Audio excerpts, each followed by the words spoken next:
Merhabalar, adım Ali Bozer. Balparmak şirketinin CEO'suyum.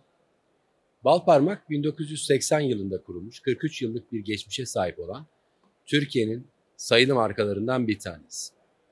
Türk insanının güvendiği, yıllardan beri aldığı, güvenerek tükettiği bir marka. Balparmak sadece bir bal markası değil aslına bakarsanız.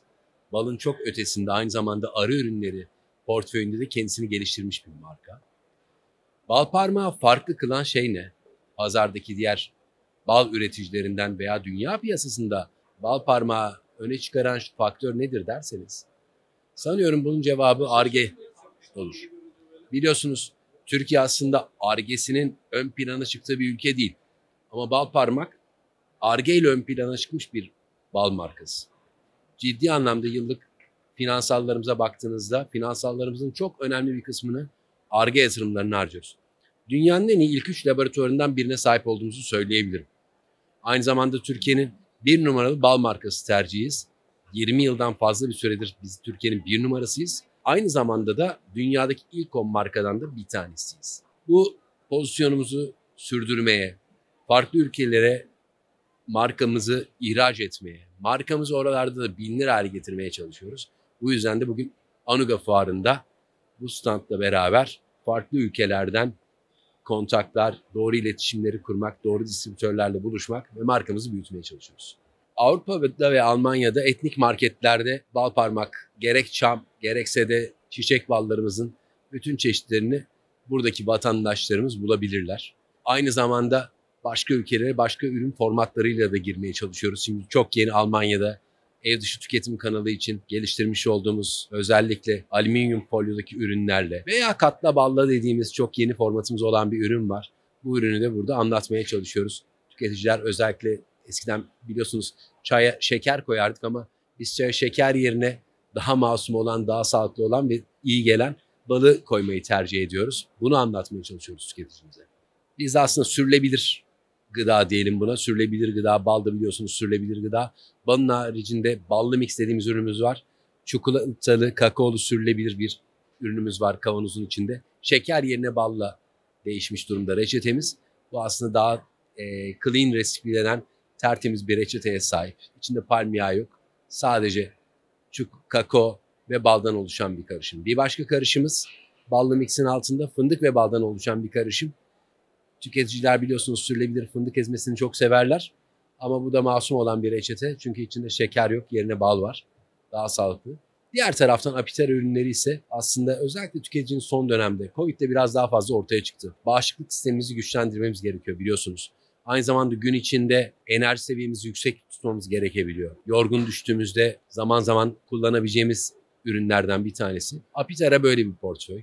Apitera ile biz gerek bağışıklık sistemine gerekse fiziksel olarak o anda kendimizi yorgun hissediyorsak kendimizi biraz daha diri tutabilecek ürünlere bal ürünleri diyoruz bunu. Arı ürünleri diyoruz. Arı ürünleriyle bunları satıyoruz. Propolis spreyimiz var. Çok yeni çıktı. Bununla da özellikle boğazında bir rahatsızlık hisseden bir tüketici. Mevsim geçişlerinde biliyorsunuz zaman zaman zorlanırız. Vücudumuz biraz direnci düşebilir. Güvenerek boğazına sıkabileceği tüketicinin rahatlıkla tüketebileceği bir ürün. Eczane kanalında bunu daha çok satıyoruz. Çok yeni. Bunu da bütün dünyaya açmaya ve yaymaya çalışıyoruz. Tüketicinin güvenli balı ayırt edebilmesi için maalesef şöyle bir şey yok. Yani işte ısıtayım da ısınırsa veya üstünden şöyle bir görüntü olursa bunu ayırt edebilirim denebilecek bir şey yok. Balı ayırt edebilmek, balın gerçek bal olup olmadığını anlayabilmek için çok ciddi bir laboratuvar tetkikine ihtiyacımız var. Yani biz Balparmak olarak 440'a yakın parametrede analiz yapıyoruz bir balı. Ve biz bu analizlerin sonunda diyoruz ki evet bu gerçekten baldır diyoruz. O 440 parametrede inceliyoruz. Dolayısıyla burada inceliyor olmak çok kritik. Elinizdeki laboratuvar teçhizatının çok iyi olması, elinizdeki organizasyonun güçlü olması, iyi metotları, bilimsel metotları kullanıyor olmanız çok önemli. Bugün maalesef dünyada bal olmayan, balmış gibi gözüken birçok ürün var. Üzülerek bunu maalesef Almanya'da da görüyoruz. Dünyanın birçok yerinde görüyoruz. Bizim misyonumuz gerçek balı temsil etmek. Biz arının emeğini, arıcının emeğini temsil ediyoruz. Biz onlara emeklerinin gerçek karşılığını vermemiz lazım ve Anadolu'nun çok zengin bir coğrafyası var biliyorsunuz.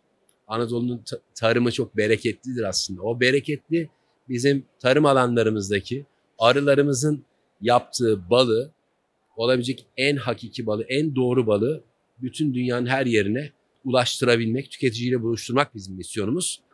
Bunu gerçekleştirmeye çalışıyoruz. Bunu gerçekleştirmeye çalışırken de bilimin tamamen merkezindeyiz. Süper bir Ar-Ge merkezimizde, dünyanın en iyi 3 laboratuvarından biri olan laboratuvarımızla olağanüstü metotlarla analiz ederek tüketiciye bu güveni verebiliyoruz. Ve tüketicimiz herhangi bir bal parmak kavanozuna baktığı zaman oradaki QR kodu akıllı telefonuyla incelediğinde geriye dönüp ürünün takip edilebilirliğini sorgulayabiliyor. Nereden toplanan ballar, hangi çiçeklerin olduğunu görebiliyor ve aynı zamanda analiz raporunu görebiliyor. Bizim ona sağlayabileceğimiz en büyük güvence bu. Dolayısıyla tüketici doğru balı bal parmağın üzerinde bulunan QR kodundan inceleyebilir ve tespit edebilir.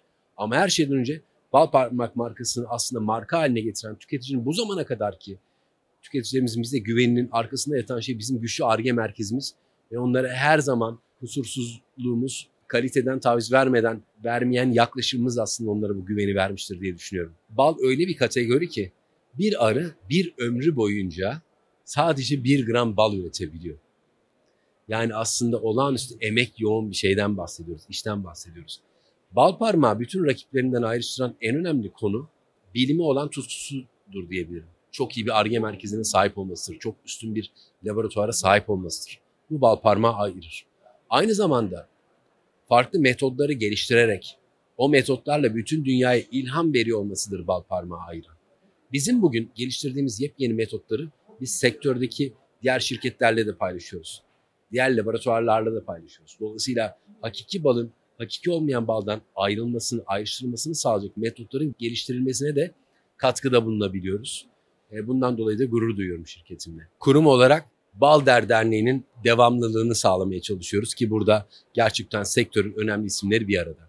İkincisi daha da önemlisi bizim bir arıcılık akademimiz var.